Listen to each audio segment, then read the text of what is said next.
In this video, let's talk about several roster moves the Chiefs made today, including bringing back one of their greatest red zone weapons from IR, look at the most updated injury report, and then a couple of updates from the Damar Hamlin situation. But first, how about those?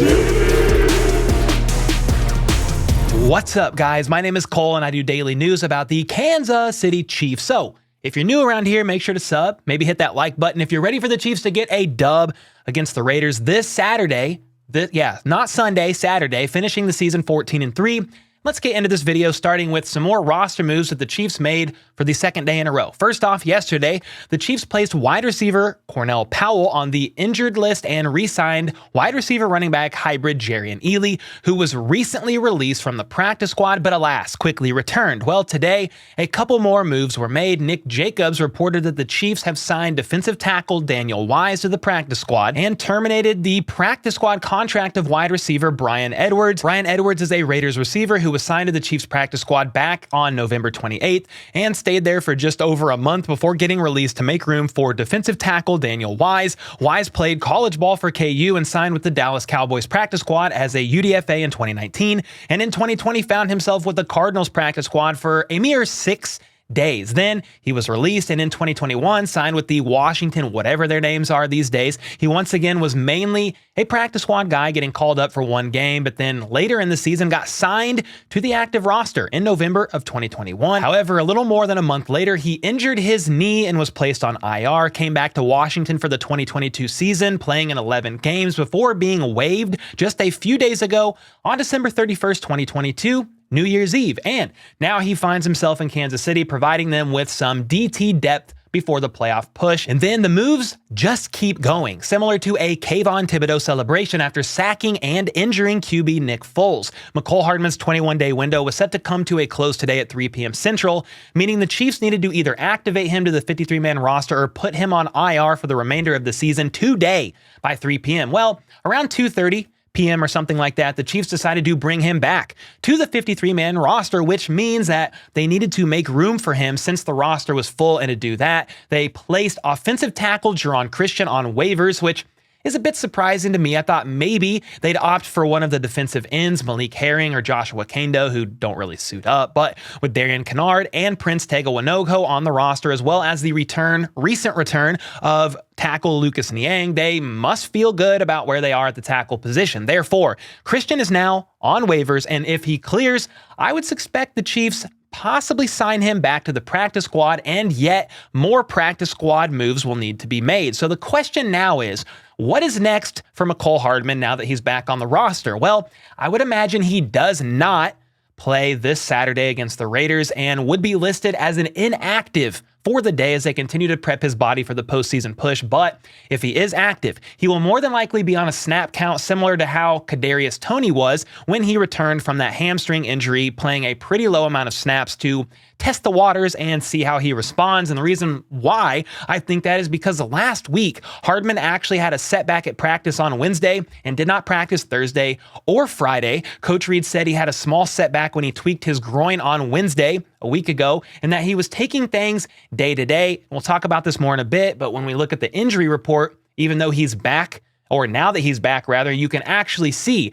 if he was a limited participant or he fully participated, and he did indeed only participate in a limited capacity. So that's another reason why I think he either will be inactive on Saturday or will be playing a very small, very limited snap count. So basically, they brought him back today for the postseason, betting on the fact that he should be 100% or hopefully will be 100% by the playoffs. Remember, if the Chiefs somehow clinch the 1 seed, I know everything's up in the air right now because of the Hamlin situation and the Bills and Bengals game getting postponed, but if they did somehow clinch the 1 seed, the Chiefs get a first-round bye and would not play another game after this Saturday's game until January 21st. If the Chiefs didn't get a first-round bye, they'd be playing either January 14th, 15th, or 16th. Either way, he'd get a little more time to rest up and get ready, but we will find out soon what their plans are for Hardman, I'm sure. And as far as the Chiefs' practice today and injury updates go, Pete Sweeney of Arrowhead Pride said this today. Some good news on the Chiefs' injury front.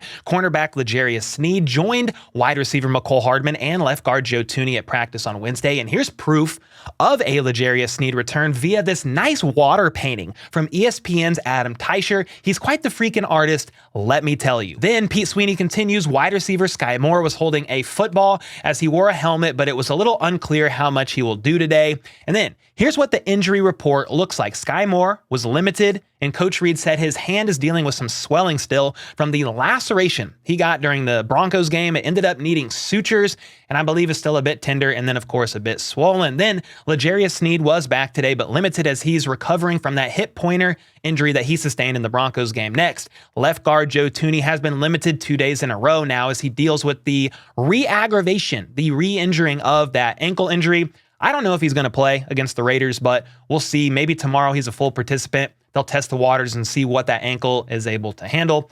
We'll just have to wait and see. And then Harrison Butker, the kicker, was added to the injury report today and did not participate. Coach Reed said he was having some back spasms, so didn't play, or practice rather, but he's doing okay. There is a chance, however, that they bring in another kicker as a just in case for this week's game because of it. And all we can hope is that the kicker they bring in is not NOT Matt Amendola, and that Butker heals up quick because the field goals and PATs have been stressful enough this season as it is. And then the last player listed on the injury report is wide receiver Mecole Hardman, who was limited today in practice, and the injury is labeled as his pelvis. That's Elvis with a P on it, and this may finally shed, I don't know, a little bit of light on what the Chiefs described as an abdomen injury this entire time when he missed like 8 games on IR, 6, 7, 8 games, something like that on IR. So maybe it was his pelvis, or maybe the pelvis injury that's listed is the groin injury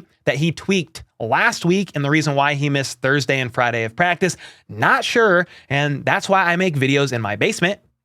And I'm not a doctor. And then Coach Reed, Patrick Mahomes, Juan Thornhill, and MVS all spoke to the media today and shared some thoughts on the Damar Hamlin situation. I mean, they didn't openly share thoughts, just the media asked every one of them multiple questions about the situation. So here's what they said. Andy Reid noted that the team held a prayer with the club's chaplain on Tuesday before practice. Coach is glad that Damar's making progress, and that's the most important thing. Mahomes wasn't shy in saying it's been on the players' minds since Saturday. He said he's constantly checking for updates on Damar. He also shot a text over to Josh Allen and Mitch Morse, their center, to let them know he was praying for them and the team. He just wanted them to know that he's there for them as well and considers players around the league as brothers. They all share the love and bond for the same sport, and that bond runs deep across the league. And then safety Juan Thornhill said, we're trying to stay focused because the Raiders are a really good team. We have to focus in and also keep praying for Damar's health. And then wide receiver MVS said, quote, trying to balance getting ready for Vegas and watching a young man battle for his life is a tough thing to do.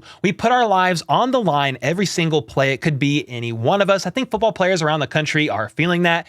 And I would agree. That's probably a pretty good statement there, just because any football player could literally look at that play, look at Damar Hamlin's situation and just say, man, that could have been me.